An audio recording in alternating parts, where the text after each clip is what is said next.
And Rusty, are you still there? Yeah. I'm assuming Rusty is still there. Okay. Okay. I am. I'm on a telephone getting guidance to where to park. Oh, okay. Well, you go ahead and do that, and we're just gonna go ahead and get started with the Suzanne. And do you want to kind of guide us about this work session? Sure, and Jeff will help with this as well. As I said before in my statement, what we need to do this evening is set this ballot question, give the city attorney guidance to write the resolution so he can bring it to you on October 5th. And this also allows the council the opportunity to talk about if there's anything else that you'd like to put on the ballot, because we're paying for an election. If there's anything else you want to see on there, we can add it on. So that's all I'm going to say, and just let you guys discuss, and then Jeff can speak about the process. Okay. For starts, the short-term rental ordinance that you've laid over until pending the determination of sufficiency on the petitions. If your choice is to refer that to the voters, all we'll need to do is agree on the text that will be included in the resolution that you'll consider on the 10th, or excuse me, on the 5th, right? Correct. Yeah, so I October guess 5th. that's the first question is, do we have a consensus to go to an election, or do you have a consensus to approve the citizens petition? Council? We want to go to election, or do you want to approve the petitioners? Election. That was the point, is to allow voters to make that decision. That was the whole point of the initiative. Okay. Councilmember Neal, are you there?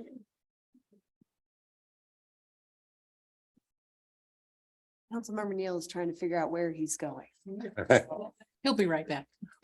I can tell you that on I'm the 5th, you'll- here. Can you hear me? Yes.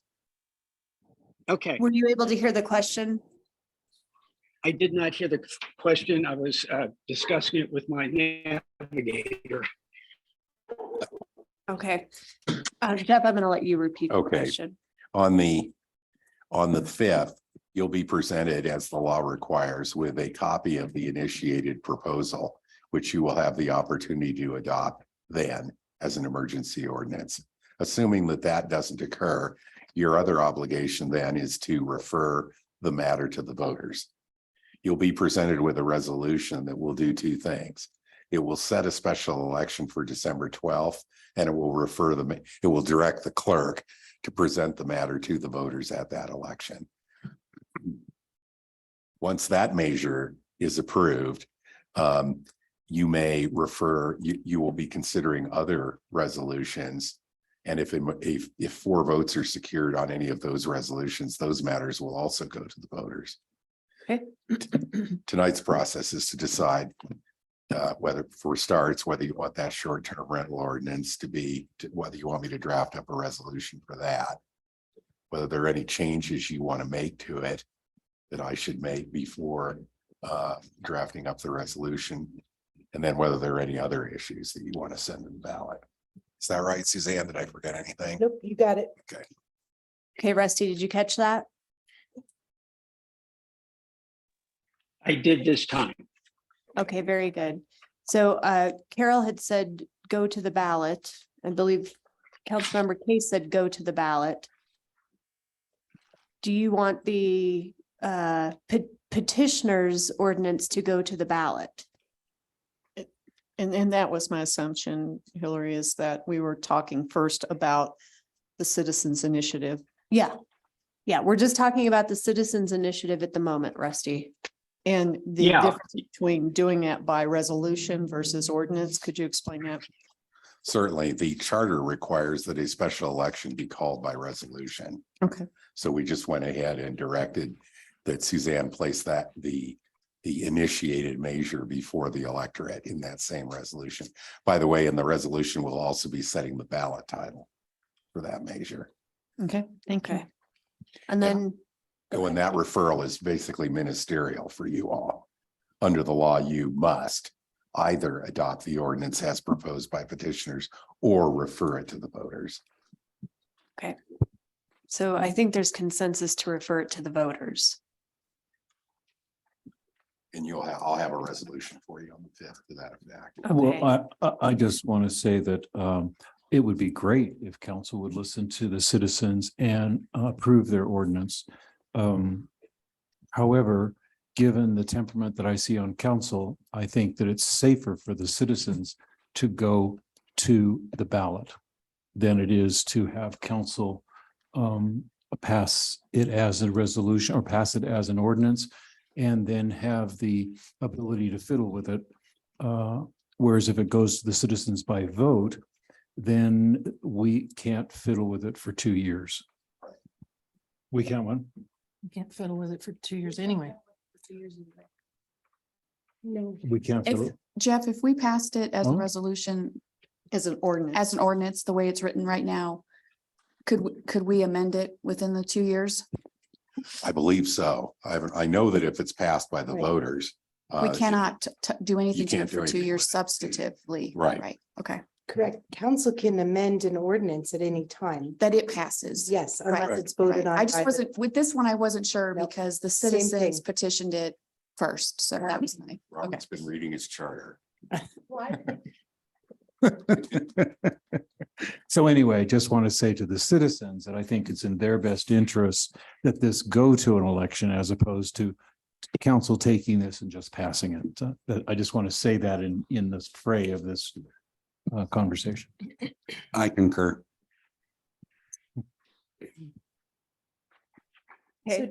So Jeff, if you have a question for me, if you have consensus from the council now to bring it to the voters, can we eliminate the emergency ordinance? No, We still have to do they have that to too? consider that, not pass it, and then Got it, pass Okay. this other one. It's the do-si-do required by law. got it. Thank you.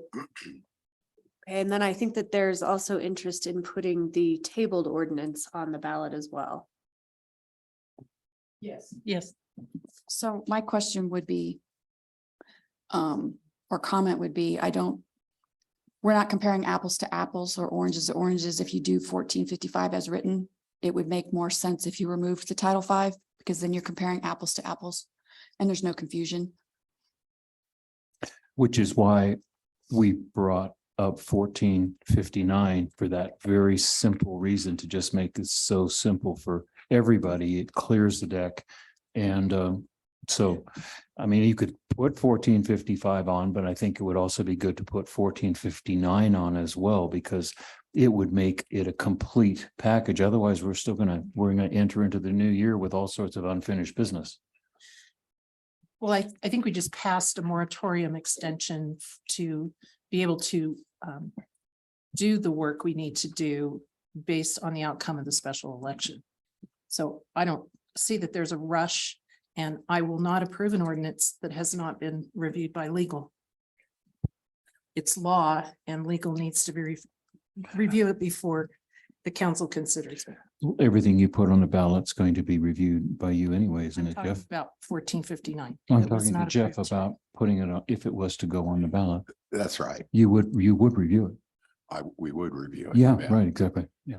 And as far as 1455 goes, this is an opportunity, if you feel it has shortcomings in certain ways, to propose changes to that before you guys tell. Would we have time to do that before special election in December?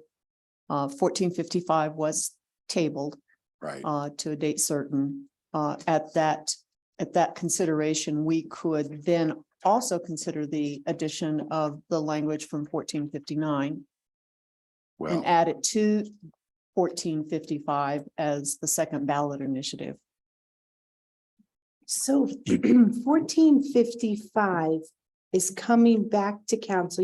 You tabled it till October 5th. Mhm. So that's going to appear before you on October 5th, regardless of whatever else. It's still, you still have to hear that. And that is, we're not, that will not be the first posting. That will be the actual A public hearing. public yes. hearing. Right. So at that Really? time, if we wanted, we could add some or all of the language of 1459. It'd be better to tell me now, and then I could draft it into the ordinance for consideration on the 5th. Then it would be included in the resolution that you're voting on I would, to send the matter to the ballot. Well, So- So for example, Yeah. go ahead. Councilmember Neal, I understand was interested in doing something with the caps. Well, if he tells me what that is, then the ordinance that is before you in the resolution on October 5th that you're considering sending to the voters or not will reflect the change that Councilmember Neal has asked for in terms of changing the caps. If his proposal is supported, if there's consensus here for me to make that change to the ordinance. So can I just make a common sense comment here? It seems to me that we have way more to do on 1455. It sounds like either way, that we just table it till after the election. If the election passes, we don't have to do anything with 1455. If it fails, we can pass 1455 and discuss how we want it changed. I think the question that the mayor though asked is there an appetite for putting 1455 on the ballot at the same time? Yes. Yes, Yes, for me, but I would like to see it include the fabric of 1459. As for Councilman Neal's recommendations to change caps, I think we could do that at the public hearing. But it's very substantive to add the wording from 1459 to 1455 for that public hearing. Caps are easy. Actually, on the 5th, it won't be a public hearing. Is that first posting? No, it's just you guys agreeing on the language you want to send to the voters. and Oh, the so we're voters just decide talking about a resolution then on Yeah. the 5th. You can Okay. send anything you want. It isn't, you don't have to adopt it on second reading or on a public Okay, hearing. or so anything. we could add that, some substance from 1459 to 1455 on the 5th as a resolution that would then refer it, if passed by council, Yes. to You the can do ballot. that. Gotcha. Well, can I just clarify that with you, Carol, that 1459 is, except for the 3 lines that I read you, exactly what's in 1455. Right. So the question is for the voters is, if they pass their ordinance, we still are missing 1459, which is that part of what makes it administratively possible. So the problem I saw with 1455 is it blends too much. You're blending Title V and Title 18. And so everybody already agreed, I thought, long time ago, on citizens and council, that we wanted to have good neighbor policies. Well, that's in 1459. But what's not in 1459 is Title 18 issues. So if you're going to bring a Title V and a Title 18 ballot measure, and you take that and contrast that to what the citizens have brought, they've only brought Title 18. So you're missing Title V to complete what we need to do to move forward. So does that make sense to what I'm saying? Yes, Yeah. it makes, I'm following your logic, but Okay. my point is if we want to send a complete ordinance to the ballot in contrast to the citizens initiative, I would recommend that we include the additional language that you had from 1459, or at least that we discuss that on the 5th of October. I'm just opening that door as an alternative. Now, if the citizens initiative passes, Yeah. then we'll go back to the drawing board and address the good neighbor issues that you've Which is discussed. 1459. I would ask that the provision that I believe strongly after 17 years of tax code administration for discriminating that the tax code is not imposed upon the resident occupied. Mhm. It's that will never fly. I agree. And Kelly, it needs to be removed. Kelly, you're probably right. I don't know for sure because I don't know tax law, but I'm just saying if we want to have a complete package to put on the ballot as an alternative to the citizens initiative, Yes, we should talk about some of the things that Frank and Robert have brought up, and we can do that on the 5th in the resolution discussion. Yes. I agree. I would Yes. agree. Yeah, because there are portions of 1459 that are important, but there are other issues. I disagree with the residential tax for a different reason than Kelly. My issue with it is if they are eliminating, if the petitioner's ordinance is voted on and they are eliminating the majority of STRs in our community, that eliminates almost 200,000 in taxation and lodging tax. If you then continue to now have primary residents who are not paying lodging tax, that whole thing is wiped out. That entire amount is wiped out.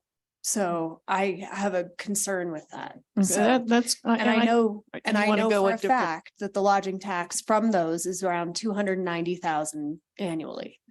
That's in our budget. And, So, and Madam Mayor, I know where this may logically go, but I just want to come to resolution on the Yeah. resolution. I agree I with agree. doing that. I think tonight it's good to give the attorney direction as to what to expect to put on the ballot. And I think there is consensus to the petitioner's ordinance is going on ballot. And then I think that there is consensus that ordinance 1455 will go on ballot. There was some amending that Rusty wanted to recommend with caps. I had one very simple recommendation, and that was to add in the good neighbor policy thing in the rules that it's bear-proof trash cans that are provided by any STR, whether it's primary residence or not. So that's just a simple tweak. And then I do believe that we can do 1459 on December 5th. It is a needed aspect. October 5th. I mean, October 5th, but we also are under moratorium for the very reason that we don't know exactly how everything will pan out either. And there will still be administrative things we're going to have to take care of either way. So, and then I'm going to let Councilmember Neal speak because I know because he's zooming in, I don't know if he has us still, if he's there still, and I know he wanted to add something, so. Well, I'm listening to the whole conversation. I don't like a piecemeal approach, which is what the 59 that Robert and Frank brought forward this evening. The Title V piece, assuming that the Citizens Initiative would cover the Title 18. It's a piecemeal approach with uncertainty versus 1455 is a holistic view. That's just one thing why I support the 1455. The second thing is there's a couple things in their proposal that I just don't agree with. So if we start with the 1455, we don't have all three things that they have put forward and added, which I would not support some of the things they're adding. So I again, 1455, I'm very comfortable with as a holistic approach. The thing that in listening to the citizens that I've said over and over, my sword is that the grandfathering of the existing STR license holders, however that is done separately. And then I am willing to go with a very low cap because those grandfathered STRs eventually become zero. Over time, those become zero. So when they're at zero, the question is what is left? And that's why I would like to see caps for those that fall into a different category, which is the non-grandfather. And in listening to the voters, they want something, they want to ban it all. But I've listened to another whole group that want to have a very low number in the residential area, not just a total ban in residential. So I would be willing to look at very low numbers for caps in the residential. But I also want to talk about the PUD, because if we go to PUD, that's a plan unit development where you're supposed to let the developers come in with all kinds of creative ideas on what goes on in there. So having caps on the PUD area, I really want to have a serious discussion about the PUD zones.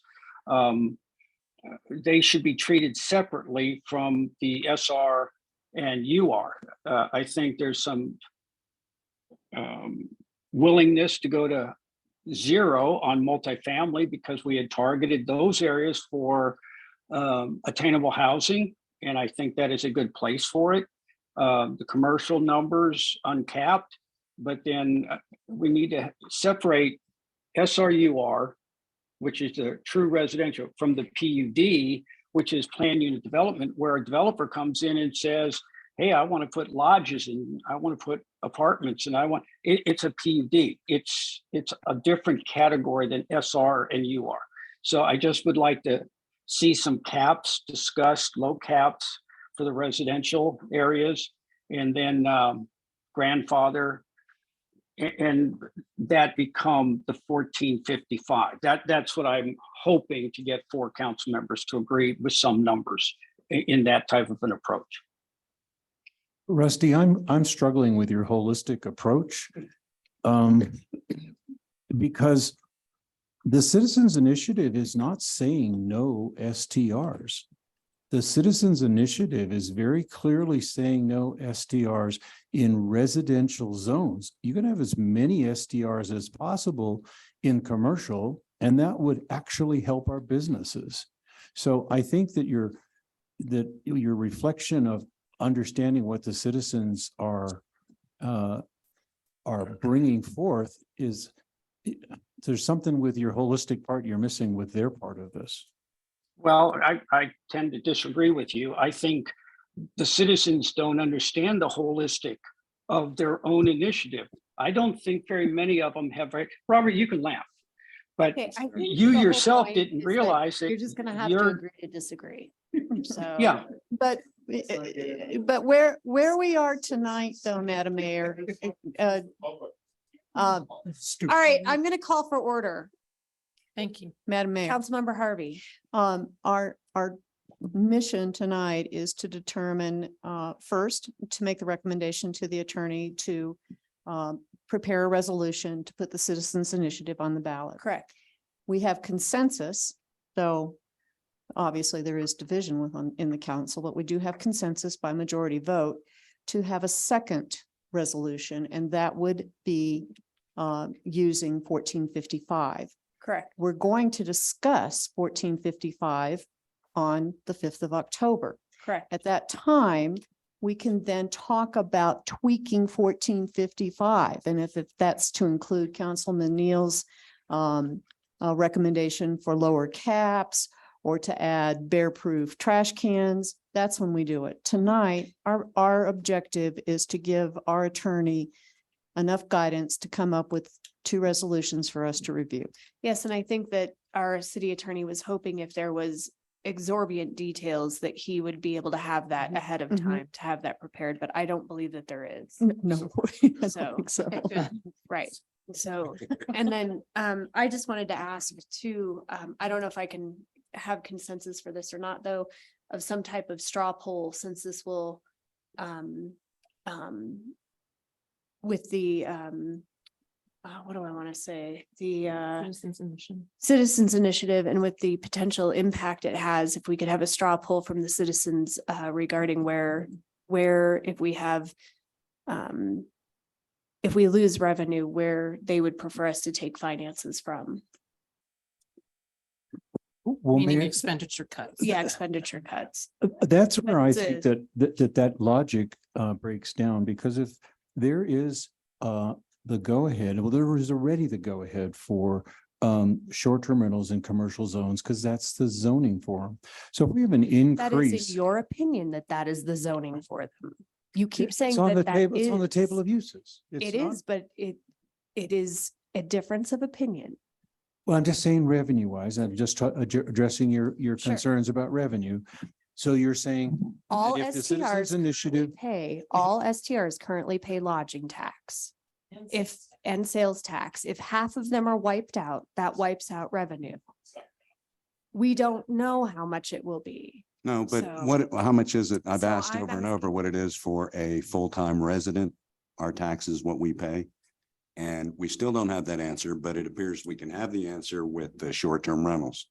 So if they're abandoned and there's nobody in those buildings, we lose money. But if they're filled with full-time families, not only do we gain money from taxes, but we gain volunteers for our committees, scouts, playing softball, referees. So there's more than just dollars when it comes to the empty house effect on the weekends. Question where, what the difference is between someone living in a home, someone owning a home, but no one's living there. What's the new revenue? What's the new taxes for that becoming a full-time residence? Because they all pay property taxes. If those houses have students that go to our schools, they get $8,000 a month, which we don't get currently if the house is empty. So, and none of these taxes are new. For what? Well, How do we get $8,000 from?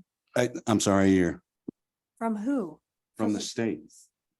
State. It goes to the schools. Doesn't go to us. It doesn't come to us. Absolutely It's not. not our revenue, That's right. but the sales tax and lodging is.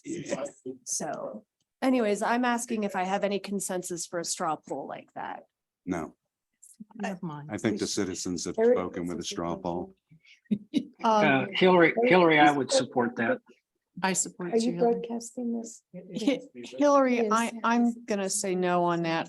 I think it will muddy the waters. Okay. It is definitely in my mind Yeah. an impact on, you lose the lodging tax, you lose the lodging tax. I mean, that's just common sense. But I don't think having a straw poll, even though it is technically legal, is going to be beneficial to voters. They're going to be confused. And it almost makes us weigh in on one or the other. And once these resolutions turn into ballot initiatives, we need to back off as a council. I mean, as individual citizens, we can say whatever we want. Right. We can be as stupid as we want. But as a council, we need to present clear options to the voters and not muddy the waters. Okay, very good. Thank you, Carol. Okay, is there anything else that you guys want on that ballot? I would like to, based on conversations over several years, some of them before some of this council's been here. I would like to look at a charter amendment referral with looking at the residency requirements for someone to run for this board. First council or mayor. And I'd like to have that conversation with the council. I think we need to at least have a minimum of 3 years, if not 5. And I don't know what's legal, but that would be up to Jeff. And it's based on experience over the past 6 years. It just seems like that an established resident would be seem prudent and would, I think, help with some issues we faced in the past. Kelly, you would want that to go on this December 12th ballot, Yes. not wait until April. If we can, yeah. If it were to go on the December 12th ballot, would it have an impact on the upcoming election? Or would it have to go a cycle before it would have an impact on the I think upcoming it would have to election? go a cycle before. That's what I thought too. Also, a home rule charter amendment has to be referred by an ordinance. And in Yes. order to occur on the 5th, it'd have to be approved as an emergency ordinance, Uh-huh. which means it has to pass unanimously. Okay. So just Mhm. so you know. I it's- think it deserves big deal. consideration for sure. Mhm. But I think it's fraught with a lot of challenges if we were to try to get it on the December 12th ballot. Just a personal opinion, And having whatever gone works. through tons of these Oh, I charter know. amendment You have. ordinances. But Yeah. I just like the council to have that conversation. And it's based purely on experience. And I think that I think it's worth the talk. I- And I have no problem. Either ballot is fine. Yeah, I just if the think we need intent to- was to try to have impact on the April election, it will not. So why not wait until April and see if we Whatever have any works. other charter changes that we want to make in April as well? Oh, I wish I hadn't said that out loud. That could happen. Well, I just want to say for the record, and I've said this to Suzanne privately. Our charter is like a constitution, and we should guard it very seriously as a community.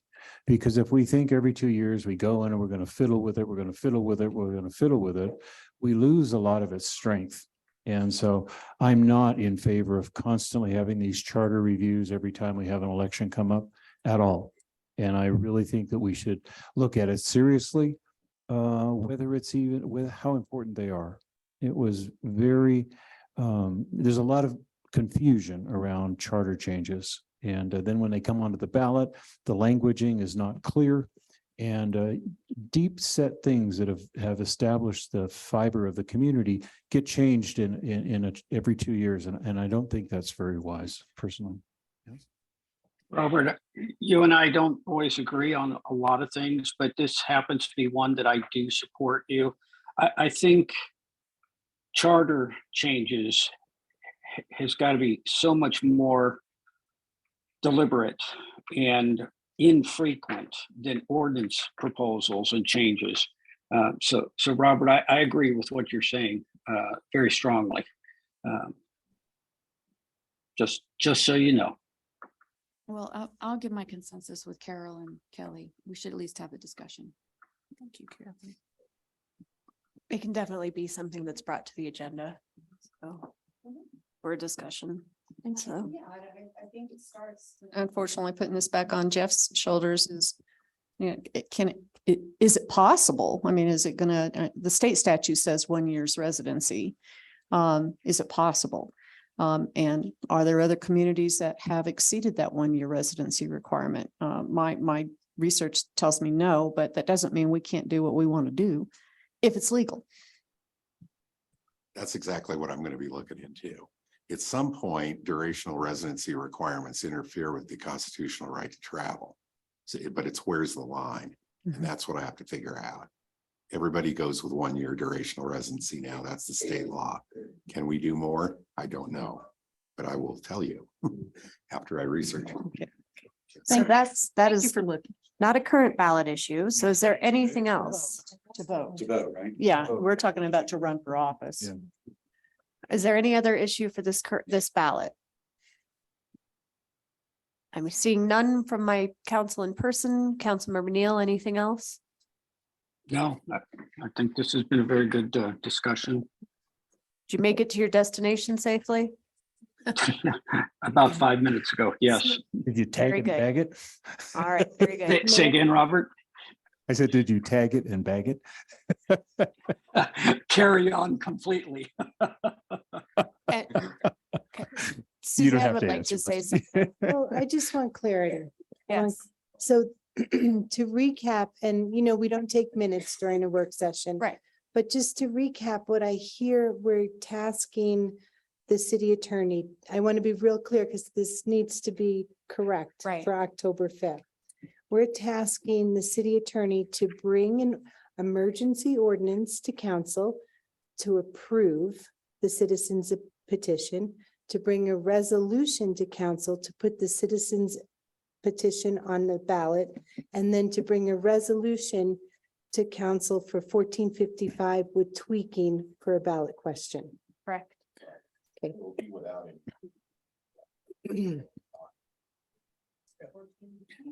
Correct. And just for the record, I would also like to say that I am requesting that we consider 1459 on the ballot as well. If we're going to do a 1455, I'm recommending and requesting that we do a 1459 as well. So we Well- were doing it by consensus. and- I'm just putting it on the record. I see So, what you're saying. Got it. you're reviewing it and I'm I'll Got it. also I just got it. observe that those three items, Councilmember Zulaga, that you pointed out in 1459 right. could easily be an amendment. And that's fine too. 1455. And that's fine too. Okay, Don't have so a that's problem with another that. way to get that. Yeah, I don't have a problem with that. I don't know. Do you have a problem with that, Frank? Not yet. And so then there's, I mean, There's nothing else. I mean, it's like going once, going twice. Pardon me? No. No, we're gonna, I think consensus said Jeff's gonna research, we're gonna wait. Oh, yeah, sorry. Talk about it perhaps April. Right, Is that correct? correct. That is Okay. correct. I just wanted to make sure we're clear because I need this to go right on October 5th. Whatever way it's voted on, I just need the correct resolutions in front of you Yes. to get this election December I 12th. think that one's gonna take I mean, alcohol. it's a tight deadline. We can accommodate you. Okay, thanks very much, council. This meeting is adjourned. Thank you, Rusty. Thank Safe you. travels. Thank you.